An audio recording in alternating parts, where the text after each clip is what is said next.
In this video, I'm going to go over how to write a conclusion. So when we write a conclusion, we want to give the reader closure.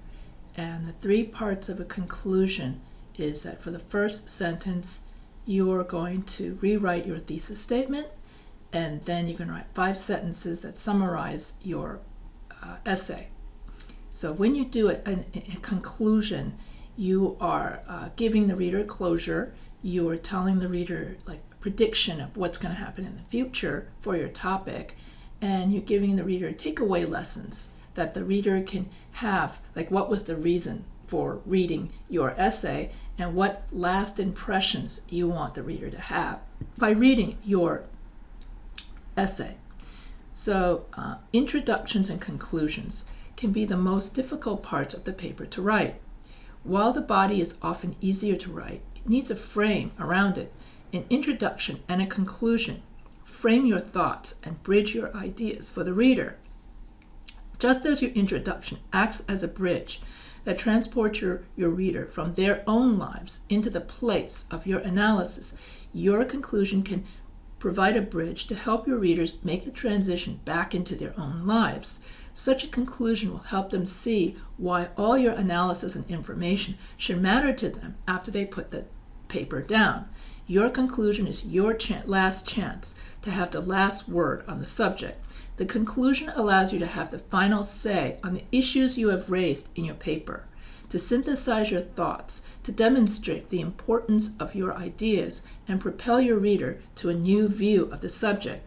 It is also your opportunity to make good a final impression and to end on a positive note.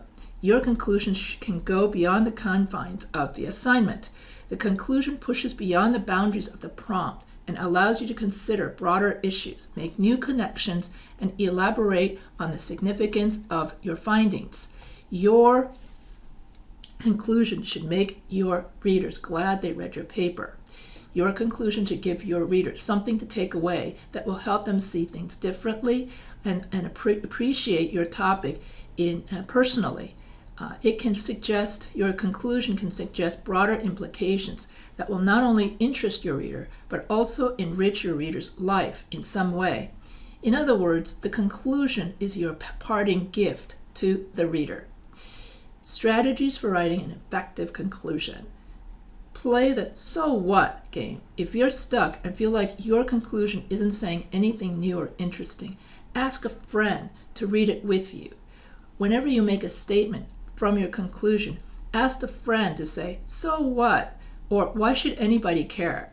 Then ponder that question and answer it. Here's how it might go. Basically, I'm just saying that education was important to Douglas. So your friend would go, so what?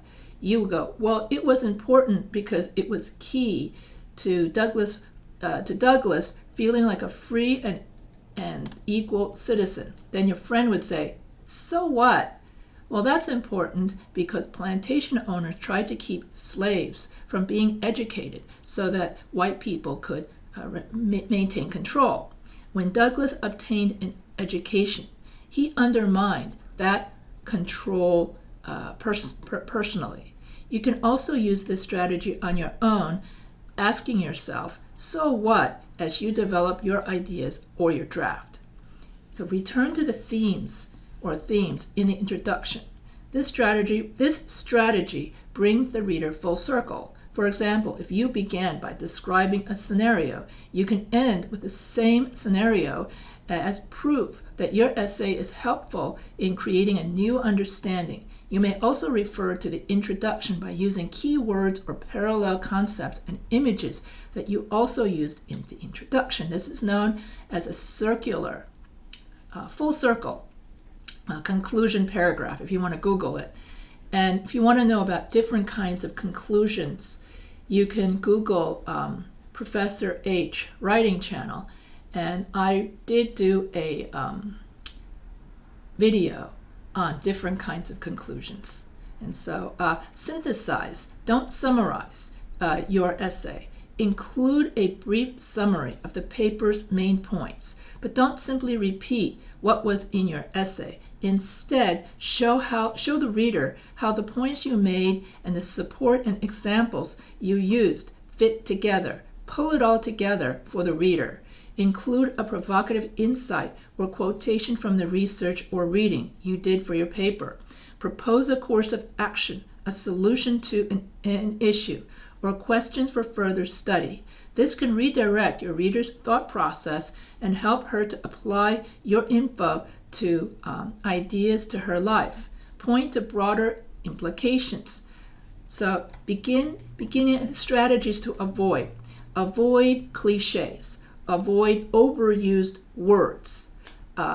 Stating the thesis for the first time in the conclusion. You can restate the thesis. Okay, don't write the exact same thesis, but reword it slightly.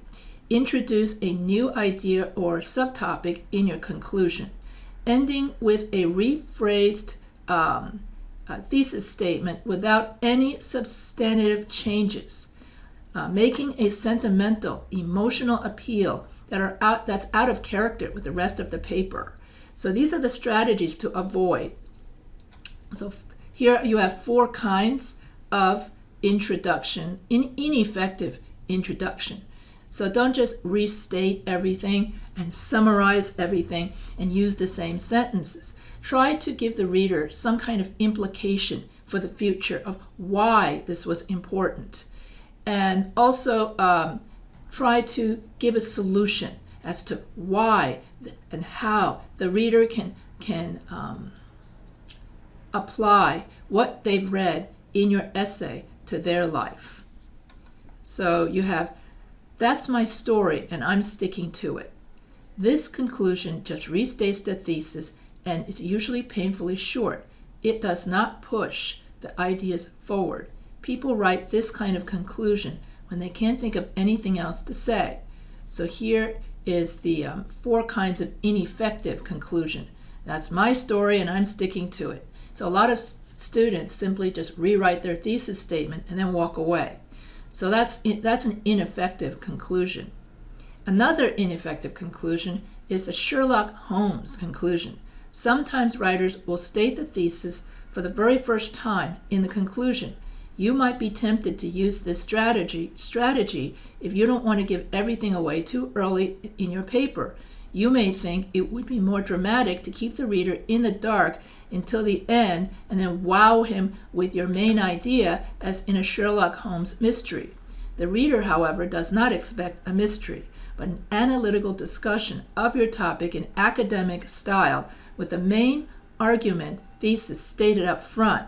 So yeah, I've seen this also where students will tell me a story and then they tell their main idea at the end of the story.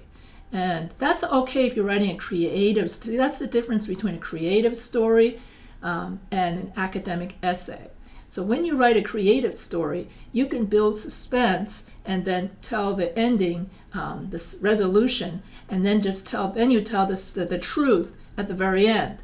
But that's okay in creative writing. But in academic writing, you want to state the main idea, the main idea at the very beginning, because you're doing an analysis. And when you write in academic writing, you're making a claim, and that's your thesis statement. And then you're backing up that claim with reliable evidence in your body paragraphs. So we want to avoid the Sherlock Holmes, let's surprise the reader conclusion.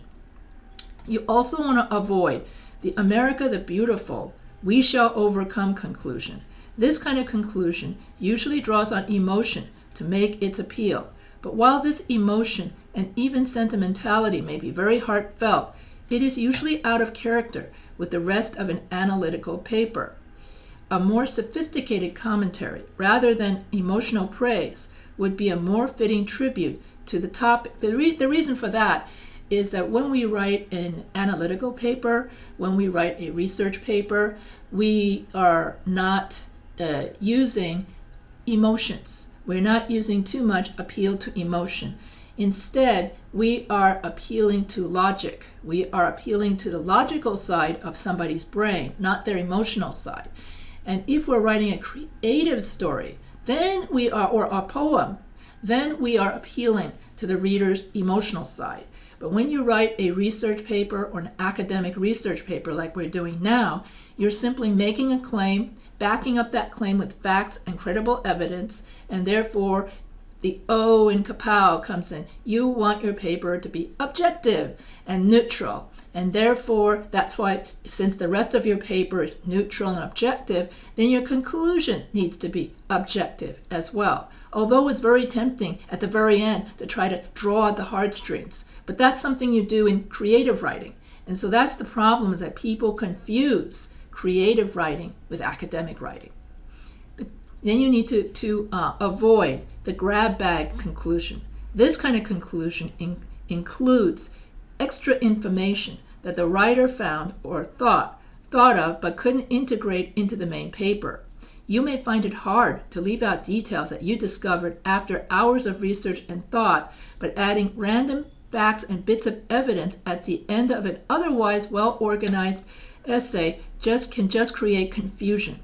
So no, you don't want to add extra information, because whenever you add any information, you're making a claim. You're making another claim. Then you got to write a whole bunch of other body paragraphs to prove that claim. And since you're at the very end of your paper, you don't have other body paragraphs. So try to avoid the temptation of adding totally new information in your conclusion. So all you're going to do is you either summarize it, in your conclusion, you either just summarize, synthesize whatever it is you've already, said, or you tell the future of, if you were writing about how smoking is bad for your health because it causes lung cancer or all kinds of cancers, then you could say, so in the future, people should quit smoking. So that sort of thing. You stick to your original topic of convincing people why they should quit smoking. And so don't just suddenly add in, but did you know what? They also added in new information about vaping. We don't want to hear about vaping at the very end of a smoking essay. So if you want to talk about vaping, then you start another essay about it.